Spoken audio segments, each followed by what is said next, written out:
Channel 5 news நேயர்களுக்கு வணக்கம். நான் உங்கள் நிரஞ்சன். 2021 ஆம் ஆண்டு அதிமுக பாஜக இடையேயான ஒரு கூட்டணி ஆரம்பிச்சது. இந்த கூட்டணியில் பாஜக சார்பாக ஒரு 4 எம்எல்ஏக்கள் சட்டப்பேரவைக்குள்ளே போகிறாங்க. அதுக்கு முன்னாடி வரைக்கும் தமிழகத்தில் பாஜகவுக்கு ஒரு எம்எல்ஏ கூட இல்லை. நோட்டாவை விட வாக்குகள் குறைவாக தான் இருக்கும். ஒரு நோட்டா கட்சி, நோட்டா கூட போய் நீங்கள் சண்டை போடுங்க அப்படிங்கிற விமர்சனங்கள் தான் பாஜக மேலே வந்துக்கிட்டே இருந்தது. அதுக்கப்புறம் அண்ணாமலை அவர்கள் தலைவரானார். அதுக்கப்புறம் இப்போ வரைக்கும் 5 ஆண்டு காலம் ஒரு சிறப்பான தலைவராக தமிழகத்துக்கு செயல்பட்டுருக்கார் அப்படின்னு தான் சொல்லணும். ஏன் அப்படின்னு பார்க்கும்போது இதுக்கு முன்னாடி தலைவராக இருந்தவங்க அதை பண்ணலையா அப்படின்னு நீங்கள் கேட்டிங்கன்னா, இதுக்கு முன்னாடி தமிழிசை சவுந்தரராஜன் இருந்திருக்காரு, எல்முருகன் அவர்கள் இருந்திருக்காங்க. முக்கிய தலைவர்கள் எல்லாருமே இருந்தாலும் ஒரு பாஜக, தமிழக பாஜகனுடைய ஒரு முகமாக யார் இருந்தாங்கன்னு பார்க்கும்போது கரண்ட்டில் எடுத்துக்கிட்டோம்னா அண்ணாமலை அவர்கள் அப்படின்னு தான் சொன்னோம்.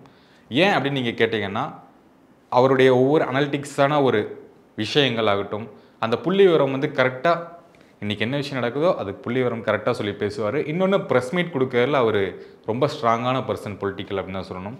ஏன்னா மற்ற தலைவர்கள் எல்லாருமே ஒரு ப்ரெஸ் மீட் அப்படின்னாலே பயந்து ஓடுவாங்க. இல்லாட்டி நம்ம ஒரு கேள்வி கேட்டால் அவங்க ஒரு கேள்வி பதில் சொல்லுவாங்க.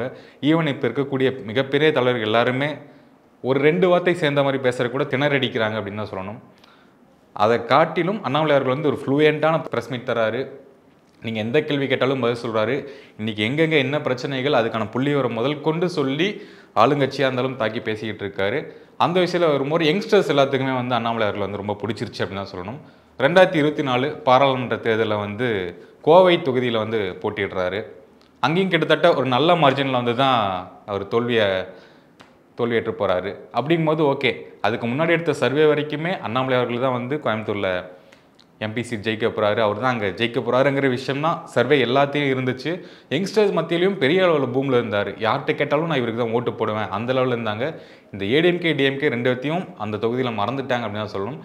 கடைசி காலகட்டத்தில் அது அப்படியே மாறி அவர் தோல்வியேற்று டிஎம்கே ஜெயிச்சிட்டாங்க. இப்போ கரண்ட்டான விஷயம் என்ன அப்படின்னு பார்க்கும்போது அதிமுக பாஜக கூட்டணி இந்த பேச்சுவார்த்தை போயிட்டு இருந்த ஒரு தகவல் வந்துச்சு. இந்த கூட்டணி இருக்கட்டுமே, அது என்ன பிரச்சனை அப்படின்னு கேட்டிங்கன்னா, எடப்பாடி அவர்களுக்கும் அண்ணாமலை அவர்களுக்கும் ஒரு தனிப்பட்ட ஒரு பிரச்சனை இருந்துட்டு இருந்திருக்கு. அதனால் பாராளுமன்ற தேர்தலில் கூட்டணி இல்லை அப்படின்னு அதிமுக விலகிட்டாங்க.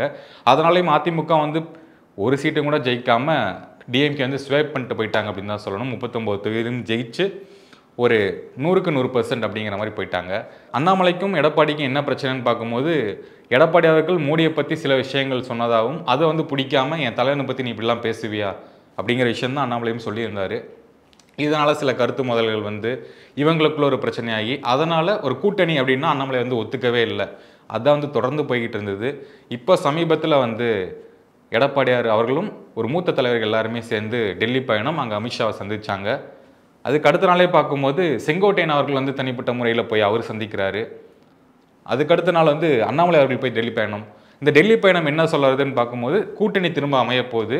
எடப்பாடி அவர்களுடைய கண்டிஷன் என்னவாக இருக்கும் அப்படின்னு பார்த்தோம்னா, இவர் கூட ஒரு பிரச்சனை இருக்குது, அதனால் இவர் இந்த பதவியில் இருக்கக்கூடாது, அந்த பதவியில் இருந்தார் அப்படின்னா நான் கூட்டணிக்கு வரமாட்டேன் அப்படிங்கிற விஷயத்தை தான் திரும்ப திரும்ப ஒரு விமர்சனமாக வந்துக்கிட்டு இருக்கு. ஆனால் அமித்ஷா அவர்கள் ஒரு ட்வீட் போட்டார், 2026 என்டிஏ தலைமையிலான கூட்டணி ஜெயிக்கும் தமிழ்நாட்டில் அப்படிங்கிற ட்வீட் போட்டார். அதற்கு பதிலளித்த எடப்பாடியார் அவர்களும் அவர் சொல்லிட்டு போட்டுங்க, இங்கே நடக்கிறத நம்ம பார்க்கணும் அப்படிங்கிறதான் நடைமுறையில் இருக்குது. இங்கேயும் எடுத்துக்கிட்டோம்னா அதிமுக தலைமையில் தான் என்டிஏ கூட்டணி அமையும், அதில் எந்த சந்தேகமே கிடையாது. ஏன்னா எடப்பாடி அவர்கள் ஒரு மூத்த தலைவர், ஒரு 40 ஆண்டுகளுக்கு மேலே அரசியலில் இருக்கார்.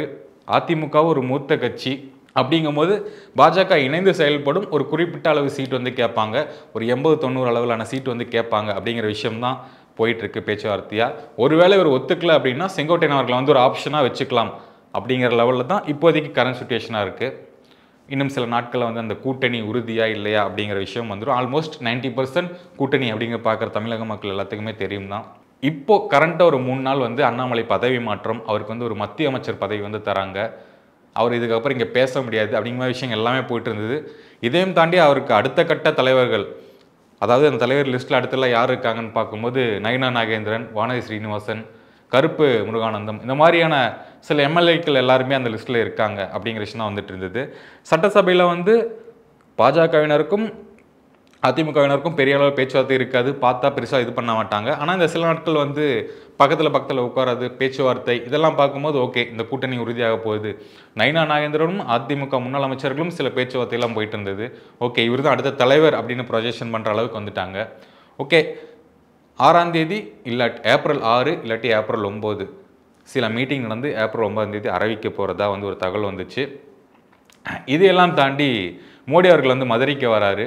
அங்கே வந்து ஓபிஎஸும் இபிஎஸ் 2 பேரும் வந்து அவரை தனிப்பட்ட முறையில் சந்திக்கிறதுக்கான ஒரு மீட்டிங் கேட்டிருக்காங்க. அதையும் ஓகே பண்ணியிருக்காங்க. இது எதற்காக அப்படின்னு பார்க்கும்போது ஒரு ஒன்றிணைக்கப்பட்ட அதிமுகவாக உருவாகுமா அப்படிங்கிற விஷயம் போயிட்டுருக்கு.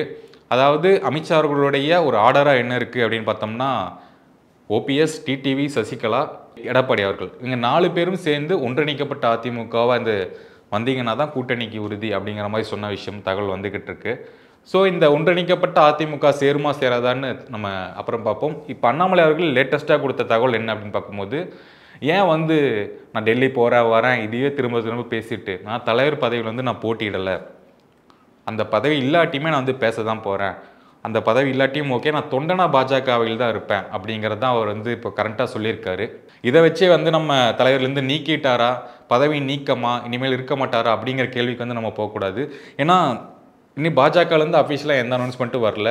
மீண்டும் இவர் தான் தலைவர் அப்படின்னு கூட அனௌன்ஸ் பண்ணலாம். அவருடைய பதவிக்காலம் முடிஞ்சாலும் இன்னும் சில ஸ்டேட்டில் வந்து ஸ்டேட் பிரசிடென்ட்டே வந்து போடாமல் தான் வச்சுருக்காங்க. அதே மாதிரி தான் இங்கே அண்ணாமலை அவர்களுடைய நிலையும். எப்போ வேணால் அவரே மீண்டும் பதவிக்கு வரலாம், வரக்கான வாய்ப்புகள் அதிகமாக இருக்கும்னு தான் சொல்லணும். ஏன் இவர் போயிட்டாருன்னா என்ன ஒரு பலவீனம்னு பார்க்கும்போது, தமிழக பாஜகனுடைய முகமே வந்து அண்ணாமலை தான். அவர் தான் இங்கே பிராண்ட் அப்படிங்கிற மாதிரி ஆக்கிட்டாங்க. ஏன்னா அவர்னால சில பர்சன்ட்லாம் வந்து இருக்குது. சமீபத்தில் மாநாடுகள் எல்லாமே பார்த்தாலே தெரியும், பாஜகவான கூட்டம் வந்து அதிக அளவில் இருந்தது. அதுக்கு முக்கிய காரணமும் இவர் தான்.